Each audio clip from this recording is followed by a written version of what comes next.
Magandang araw mga bata! Narito na naman tayo sa isang serye ng ating talakayan sa ating asignaturang Araling Panlipunan.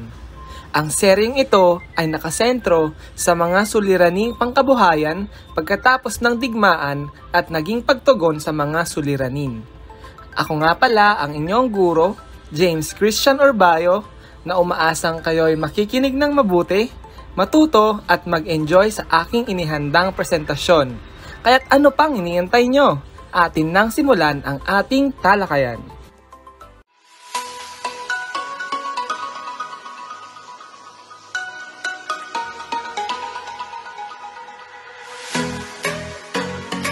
Pagkatapos ng digmaan laban sa mga Hapon, ay siyang simula ng ikatlong Republika ng Pilipinas, taong 1946 hanggang 1986.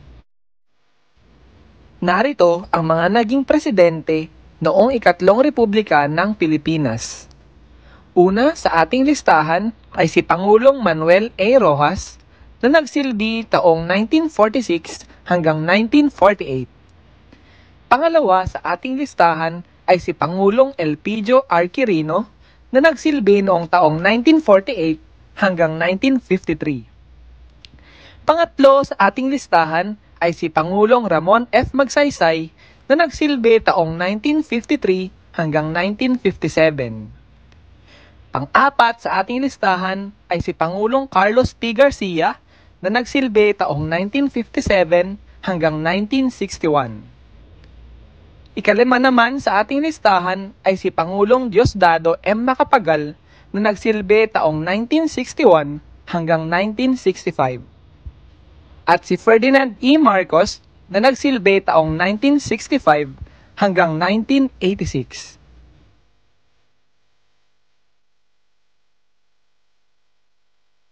Si Pangulong Manuel Acuña Roxas na nagsilbi taong Hulyo 4, 1946 hanggang Abril 15, 1948 ang naging huling Pangulo ng Pamalahang Commonwealth. At siya rin ang unang Pangulo ng ikatlong Republika ng Pilipinas at sumatotal ang ikalimang Pangulo ng ating bansa. Narito ang mga suliraning kinaharap sa panunungkulan ni Pangulong Manuel A. Roxas. Una sa ating listahan, ang pag-aangat sa lugmok na ekonomiya ng bansa na sadyang naapektuhan ng digmaan. Pangalawa ay ang pagpapanatili ng pambansang seguridad na noon ay nanganganib sanhi ng pagkilos ng mga hukbalhap. At ikatlo, ang pagbubuklod-buklod sa mga Pilipinong nahati dahil sa isyo ng kolaborasyon noong Enero 17, 1948. Noong Abril 15, 1948, matapos magtalumpati sa Clark Air Base, Angeles City, si Pangulong Manuel Roxas ay inatake sa puso na naging sanhi ng kanyang pagkamatay.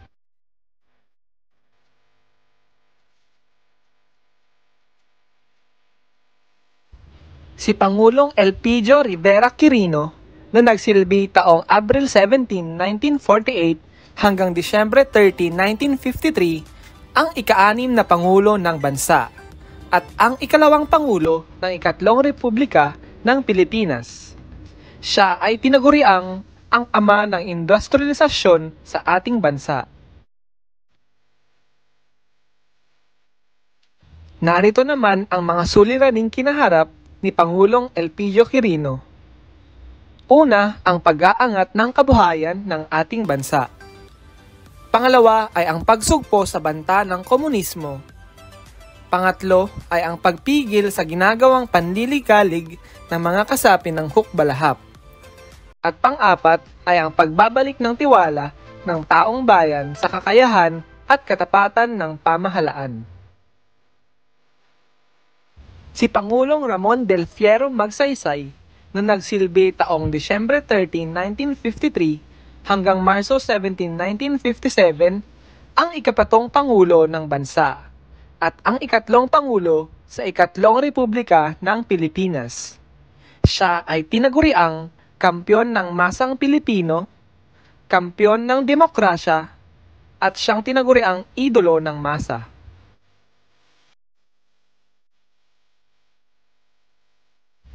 Narito ang mga suliraning kinaharap sa panunungkulan ni Pangulong Ramon Magsaysay. Sa kanyang administrasyon, iniligtas ang demokrasya sa Pilipinas, kaya siya tinawag na tagapagligtas ng demokrasya. Ilan sa kanyang mga nakamit ay ang mga sumusunod. Una, ang pagpapabuti ng pamantayan ng pamumuhay sa pamamagitan ng paggawa ng mga sistema ng patubig, tulay, balon at kalsada. Pangalawa, ang pagsasakatuparan ng paggamit ng Barong Tagalog, pagtatatag ng SIATO o ang Southeast Asia Treaty Organization na siyang isang panrehiyon na politiko-militar na agresasyon at negosasyon sa Hapon ukol sa kasunduan ng bayan pinsala sa digmaan. Ang kanyang mabuting simula ay hindi na naipagpatuloy ni Pangulong Ramon Magsaysay dahil taong Marso 17, 1957, bumagsak ang kanyang sinasakyang eroplano sa bundok ng Manunggal sa Cebu habang siya ay patungong Maynila.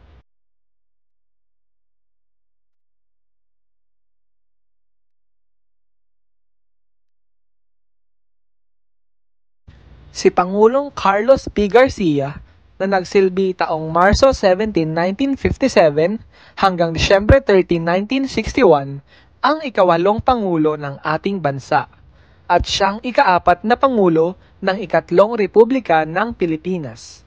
Ipinagpatuloy niya ang mga gawaing nasimulan ni dating Pangulong Ramon Magsaysay. Itinuturing na pinakamakapilipinong administrasyon sa larangan ng patakarang pang-ekonomiko.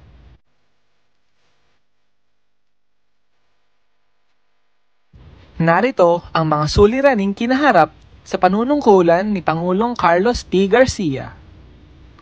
Ang pagpapatupad ng patakarang Pilipino muna o ang Filipino First Policy para magtaguyod at maprotektahan ang mga produktong Pilipino. Ang pagpapalaganap ng kulturang Pilipino sa pamamagitan ng mabuting pakikisama ng Bayanihan Dance Troupe sa ibang bansa at pagrespeto sa karapatang pantao at mapapanatili ng malayang halalan. Ang paggawa ng Komisyong Sentenaryo ni Dr. Jose Rizal at ang pagtaguyod ng pandaigdigang kapayapaan at pagkakasundo sa pamamagitan ng opisyal na mga pagbisita. Sa kabila ng pagsusumikap ni Pangulong Garcia na bigyan ng maayos na pamumuhay ang mga mamamayan ay hindi rin siya lubos na nagtagumpay. Hindi niya napigilan ang pagtaas ng halaga ng bilihin at lumaganap ang katiwalaan sa pamahalaan. Nang tangkain muli niyang tumakbo sa pagkapangulo taong 1961, ay tinalo siya ng kanyang pangalawang pangulo na si Diosdado Macapagal. Si Pangulong Diosdado P. Macapagal na nagsilbi taong Disyembre 13, 1961 hanggang Disyembre 13, 1965 ang ikasyam na Pangulo ng ating bansa at ang ikalamang Pangulo ng ikatlong Republika ng Pilipinas. Siya ay tinagurian bilang batang mahirap mula sa Lubao. Sa panunungkulan ni Pangulong Diosdado P. Macapagal ay nagsimula ng muling angkinin ng Pilipinas ang North Borneo o ang Sabah.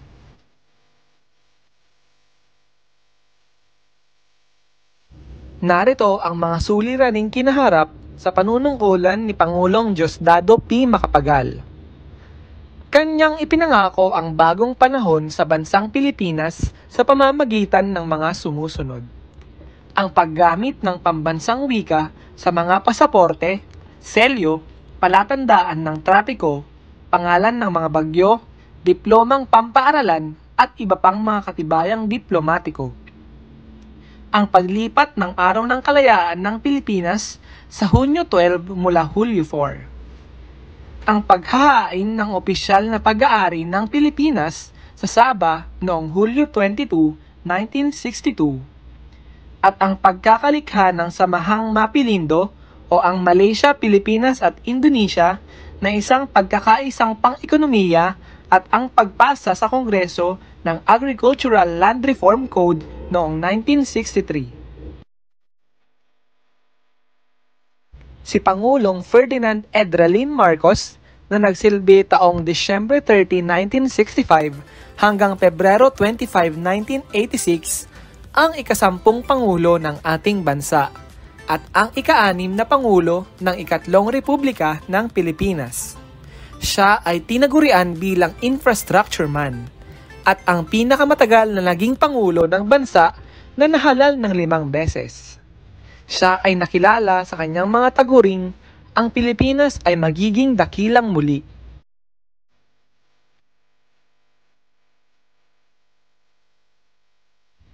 Narito ang mga suliraning kinaharap sa panunungkulan ni Pangulong Ferdinand E. Marcos. Sa kanyang paglilingkod bilang Pangulo sa unang termino, nakapagpagawa siya ng mga kalsada, tulay, paaralan, gusali ng pamahalaan, sistemang patubig at marami sa mga ito ay nananatiling nakatayo pa hanggang sa kasalukuyan. Ngunit sa kabila ng kanyang magandang unang termino, dumanas ng malubhang krisis na pang-ekonomiya ang Pilipinas dahil na rin sa pagtaas ng presyo ng langis sa pandaigdigang pamilihan. Para kay Pangulong Marcos, ang tanging paraan para manumbalik ang tiwala ng marami sa pamahalaan ay ang pagdedeklara ng batas militar. Si Pangulong Marcos ay nagpahayag ng proklamasyon bilang 1081 noong Setyembre 21, 1972.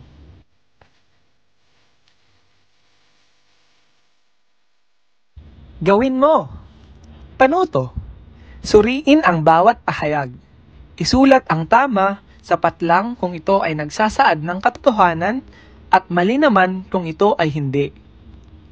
Una, ang isa sa mga pangunahing prioridad ng Administrasyong Rojas ay ang industrialisasyon ng Pilipinas. Pangalawa, si Pangulong Elpidio Quirino ang nagpahayag ng proklamasyon bilang 1081.